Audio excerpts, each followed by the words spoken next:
Quatrième source de financement auquel j'ai eu recours, le prêt bancaire. Bon, là, on entre dans le dur du dur. Salut, c'est Josiane, je suis entrepreneur. J'ai créé Iwalewa, la marque de cosmétiques Made in Africa.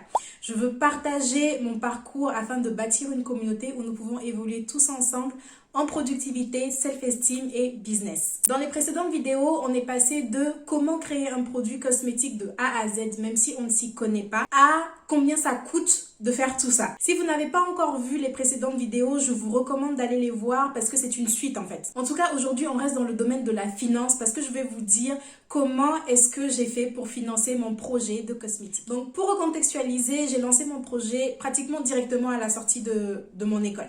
Donc, j'avais pas du tout d'argent.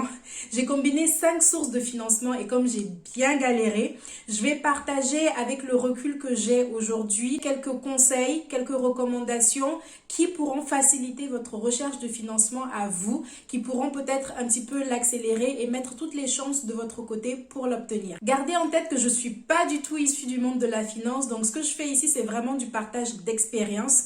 Chaque projet, chaque aventure est unique, donc prenez le temps également d'aller vers des professionnels, des gens vraiment du métier de la finance qui pourront préciser leurs conseils en fonction de vos besoins à vous. Sans plus tarder, ma première source de financement a été mes économies. Elles étaient petites, mais elles étaient là. C'était vraiment la première source de financement et ça, c'est vraiment un point important parce que avant d'aller voir qui que ce soit, avant d'aller voir autrui, il faut que vous montriez que vous-même, vous croyez en votre projet. Et en plus, s'il y a un risque à prendre, l'entrepreneuriat c'est toujours risqué, même si vous croyez en vous à 100%, il y a toujours un risque que ça ne marche pas. Donc s'il y a un risque à prendre, vous devez être le premier à le prendre avant de mettre le risque sur la tête de quelqu'un d'autre. Si vous allez voir une banque pour qu'elle vous accorde un prêt, elle va vous demander combien vous-même vous avez mis dans le projet, combien vous-même vous êtes prêt à mettre dans le projet. Je ne suis pas en train de dire qu'il faut mettre toutes ces économies, je ne recommande pas du tout ça. Il faut aussi voir sur le long terme.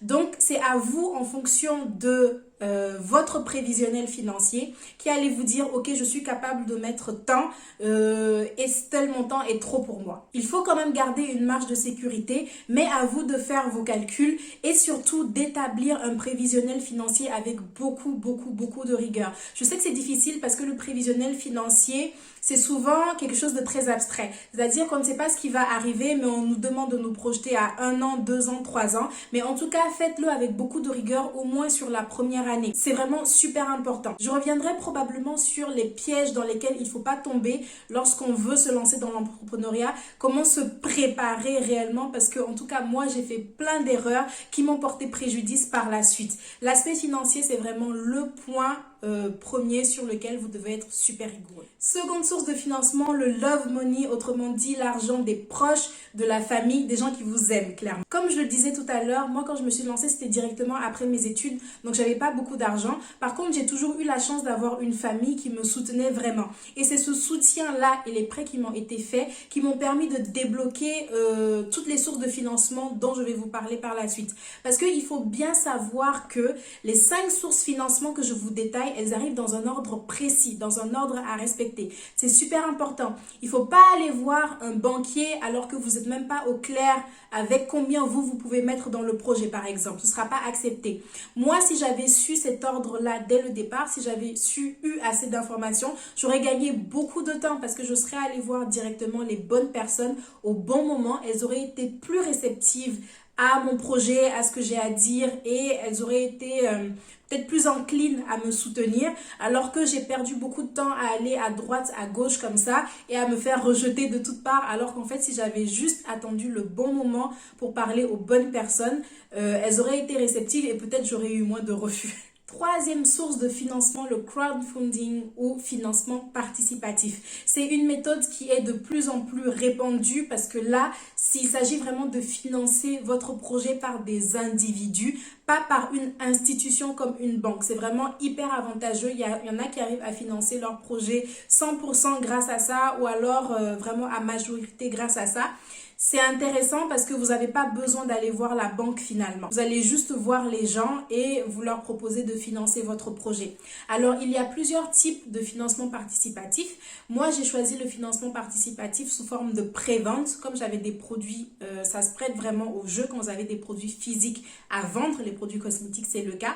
Donc, ce que j'ai proposé aux personnes, c'est d'acheter mes produits avant qu'ils ne soient sur le marché, avant même qu'ils ne soient fabriqués. On n'était pas passé en production avant que je ne lance la campagne de financement participatif. L'avantage pour les personnes, c'était que ils pouvaient avoir le produit un peu moins cher qu'à la sortie, à la mise sur le marché officiel, mais aussi, ils étaient vraiment intégrés dans la construction du projet, c'est-à-dire que ils mettaient vraiment la main à la pâte, ils étaient vraiment inclus dans un projet qui portaient des valeurs qui leur ressemblaient finalement. Donc c'est aussi ça, la fierté de se dire « Ah bah ce projet-là, moi aussi j'ai contribué à lui donner naissance ». L'intérêt pour moi, c'est d'abord que je recevais beaucoup de soutien de personnes que je connaissais même pas.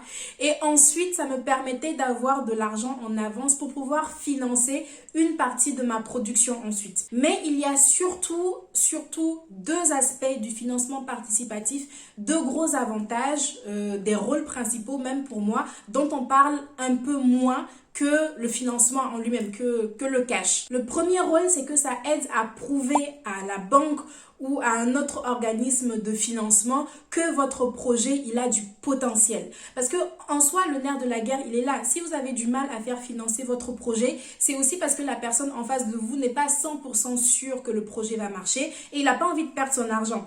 Attention, ici, je parle bien des méthodes de financement un petit peu plus classiques comme la banque, certaines associations ou autres. Je ne parle pas des projets à grand risque où là, il y a vraiment des méthodes de financement spécifiques où le risque est pris en compte. Ici, je parle des méthodes un petit peu plus classiques. Donc, votre mission à vous, ça va être d'apporter le maximum d'éléments concrets qui prouvent que votre projet, il peut marcher. Et ici, je parle bien d'éléments concrets, de preuves. C'est-à-dire que c'est pas, vous n'allez pas vous dire « Ah non, mon projet, il peut marcher, j'en suis sûre, mon intuition féminine me dit que, je crois en ça. » Non, il faut vraiment des preuves, des preuves tangibles. Et le financement participatif, c'est une preuve concrète parce qu'il y a des gens qui ont vraiment acheté le produit. Là, vous ne pouvez pas mieux prouver que ça. En fait, les gens ont acheté le produit, donc ça les intéresse. Donc, si vous faites une mise sur le marché officiel, il n'y a pas de raison pour que les gens refusent de l'acheter. Ils l'achètent même quand il n'existe pas. Donc, quand il existera,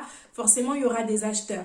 Donc, le crowdfunding, c'est vraiment une preuve tangible que votre projet peut marcher.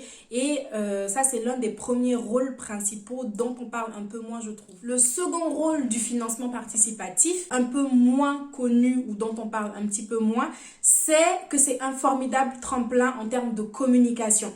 Puisque vous communiquez beaucoup pour pouvoir atteindre votre objectif et d'autres personnes qui sont engagées dans le projet partagent également l'information, ça crée une véritable émulation autour de tout ce que vous êtes en train de construire. Ça attire la presse, ça attire de nouvelles cibles, de nouveaux prospects, donc ça fait vraiment accroître votre visibilité. Ça, c'est indéniable. Si vous préparez bien votre campagne de communication, bien sûr, il y a toute une préparation à effectuer avant de se lancer dans une campagne de crowdfunding. Il y a beaucoup de personnes qui pensent que ils peuvent se lever un matin et dans un mois, la campagne de financement, c'est bon, ils vont commencer à l'organiser, ils vont la lancer. Non, ça prend vraiment beaucoup de temps. Si vous voulez avoir de bons résultats, en tout cas, ça prend beaucoup de temps pour se poser, établir une vraie stratégie de communication qui sera pratiquement pas coûteuse.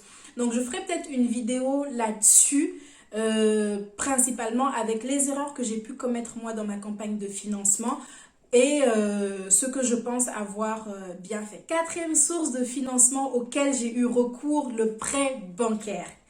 Bon, là on entre dans le dur du dur. Ok, les banques sont réputées pour être dures en affaires quand il s'agit de prêts professionnels.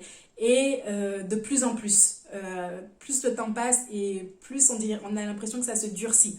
Et de mon point de vue personnel et de mon expérience, je pense que si en plus vous êtes afropreneur ou alors que vous avez un projet qui vise vraiment à faire rayonner l'Afrique comme moi, c'est d'autant plus difficile. Tout simplement parce que les banquiers en France, ils sont loin de nos problématiques. Les premières années de la création de mon projet, j'ai passé le plus clair de mon temps à expliquer les problématiques que peuvent rencontrer de jeunes femmes noires à de vieux hommes blancs. On peut pas faire plus antagoniste en fait. Donc là, pour consolider, pour créer un dossier qui est vraiment solide et mettre toutes les chances de son côté, il faut vraiment appuyer, insister sur le problème qu'on veut résoudre, insister sur le fait de prouver qu'il y a un véritable problème, apporter des témoignages, apporter des chiffres avec des études de marché. Je sais que c'est pas facile quand on s'attaque à une certaine cible, histoire de statistiques ethniques en France, etc.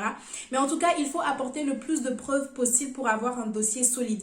Et il faut vraiment communiquer, c'est-à-dire expliquer au maximum, voilà, mon projet, je le fais parce que si, parce que ça. Il faut aussi présenter les atouts que vous avez en tant que chef d'entreprise pour mener votre projet à son succès. Moi, personnellement, ce qui m'a porté préjudice dans ma recherche de financement, surtout dans les prêts bancaires, je dirais que c'est le fait que je sois jeune.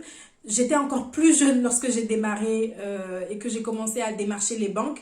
Donc, on m'a beaucoup reproché ça, mon manque d'expérience, le fait que je sois très jeune, donc potentiellement immature, pour avoir un projet, voilà, avec cette envergure-là. De deux, toujours pour aller avec la jeunesse et avec le fait que je créais mon produit juste à la sortie de l'école. J'avais pas une situation financière personnelle très encourageante. Donc ça aussi, c'est un point que va voir le banquier, votre situation financière personnelle à vous. Ils vont besoin d'être rassurés par rapport à ça. Bon, il y a certaines banques qui demandent des cautions personnelles, voilà, pour garantir le prêt. C'est pas quelque chose qui est recommandé en tout cas. Et il y a aussi le fait que lorsque vous allez demander un prêt à la banque, comme je le disais tout à l'heure, ils vont vous demander d'avoir un certain apport. Ils vont pas financer tout le projet. Imaginons, vous demandez 30 000 euros à la banque pour financer votre projet. Ils vont pas prendre en charge tous les 30 000 euros. Ils vont vous demander d'apporter environ 30% de la somme. Donc vous allez apporter 9 000 et eux, ils pourront apporter le reste. Mais les 9 000 là, il faut les fournir. Comme je le disais tout à l'heure, vous êtes le premier à porter le risque. Troisième chose qui m'a porté préjudice, c'est que j'ai un projet qui veut mettre l'Afrique sous un beau jour. Le but de faire des cosmétiques made in Africa, on a un circuit entre le Sénégal, le Burkina Faso et le Maroc. Le but de tout ça, c'est également de prouver qu'on peut faire des produits de très bonne qualité sur le continent africain à destination d'une cible européenne et afropéenne. Et je devais avoir ce discours-là, cet argumentaire-là en face de personnes qui étaient absolument convaincues du contraire. Quatrièmement, le fait que je sois une femme en a dérouté plus d'un, bizarrement. Ça, je ne m'attendais pas à ça, et c'est même une conseillère donc qui a été la première à me faire la remarque. Elle disait qu'elle avait vraiment pas l'habitude de voir ça, donc voilà, les gens étaient un petit peu déboussolés. Si vous souhaitez faire financer votre projet par une banque, surtout soyez persévérant, parce que la première banque va probablement pas vous acceptez le prêt tout de suite. C'est peut-être la 5e, la 6e, la 8e banque que vous allez voir qui va accepter de financer le projet. Accordez-vous le droit de faire des erreurs et d'apprendre, de vraiment apprendre. À chaque entretien, dites-vous qu'est-ce que j'aurais pu faire mieux, qu'est-ce que j'ai vraiment mal fait. Sans rien vous cacher, le premier entretien que j'ai eu, c'était simplement dans un but expérimental. Donc, je savais qu'ils n'allaient pas me prêter d'argent. C'est la première fois que je faisais ce genre de demande. J'étais super stressée à tel point que à un moment, j'étais venue plus tôt en fait pour le rendez-vous. Je suis restée en face de l'agence, sur le trottoir d'en face. J'ai failli faire demi-tour. Je me suis dit non, c'est pas la peine, c'est bon, je peux pas le faire. J'ai jamais été aussi stressée de ma vie. Quand je suis allée voir le conseiller, déjà il m'a vu, il a eu un choc, il me l'a dit même, parce que j'étais très jeune. Il m'a trouvé vraiment trop jeune. C'était ça la raison d'ailleurs pour laquelle il m'a refusé le prêt bancaire. Il m'a dit que j'étais vraiment trop jeune. Et comme on savait que c'était grillé dès le départ, j'en ai profité pour lui poser le maximum de questions. C'est-à-dire, bon, ok, au-delà de la jeunesse, quels sont les points faibles que vous voyez au projet, quels sont les argumentaires qu'il faut mettre en avant pour avoir un prêt, comment est-ce que vous prenez la décision, qu'est-ce qui vous attire, quoi. Et il m'a tout expliqué. Déjà, il m'a dit qu'il n'y avait pas tellement de choses négatives à dire sur mon projet. En même temps, il n'a pas pris le temps de regarder parce que sa décision était prise dès le départ. Mais il m'a dit, voilà, il faut mettre votre expérience en avant. Il faut dire ce que vous avez fait. Qu'est-ce qui fait que c'est vous qui pouvez mieux porter le projet plutôt qu'une autre personne? Qu'est-ce que vous allez réussir? Est-ce que les gens vont acheter? Et surtout, il faut avoir d'autres sources de financement. C'est ce qu'il m'a dit. Parce qu'à l'époque où j'avais fait ce premier entretien bancaire-là, j'étais dans un concours qui s'appelait Lyon Startup. Donc, c'était un concours où à la clé, il y avait du cash à gagner. Donc, il m'a dit, si vous gagnez ce concours-là, pour nous, c'est un plus parce que déjà, vous aurez de l'argent, donc vous aurez un apport personnel, le fameux apport dont je vous parle depuis le début de la vidéo. Et en plus de cela, vous aurez gagné quelque chose. Donc, on va dire, il y a des gens qui ont cru en votre projet. Donc, nous aussi, ça nous rassure. Et ça dépend. Moi, je vis par exemple à Lyon. Si vous aussi, vous êtes dans une ville comme ça, enfin, je vais pas dire petite parce que Lyon, c'est pas petit, mais en tout cas où le cercle entrepreneurial est petit. Ici, à Lyon, le cercle entrepreneurial, finalement, une fois que vous avez fait le tour, vous commencez à avoir les mêmes personnes. Chez les banques, j'ai remarqué que c'était pareil.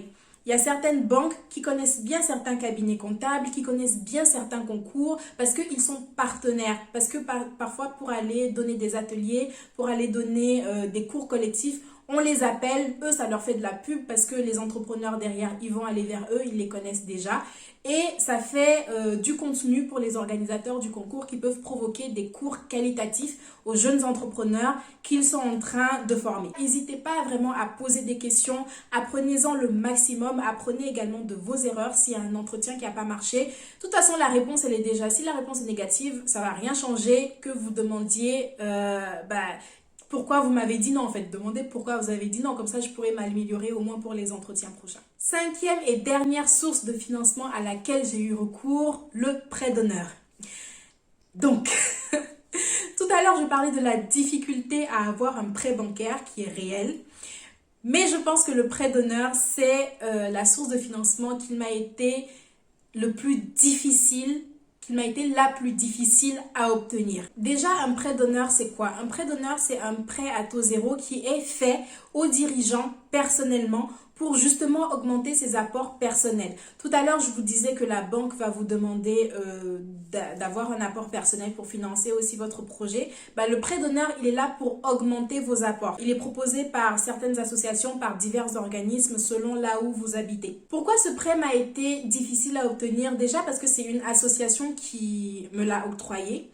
Donc, cette association-là, pour qu'elle puisse continuer à fonctionner, pour qu'elle puisse continuer à assurer ses missions, il faut que l'argent continue à circuler. Donc, eux, ils ont besoin d'être assurés plus que votre projet il va marcher parce qu'ils ont vraiment pas envie de perdre leur argent. Si, en même temps, c'est compréhensible, s'ils financent que des projets à grand risque ou s'ils financent que des projets qui ne marchent pas, eux, derrière, ils ne peuvent pas reprêter à d'autres entrepreneurs. D'ailleurs, il y a même plusieurs étapes dans le processus du demande de prêt. D'abord, vous avez une réunion qui est collective.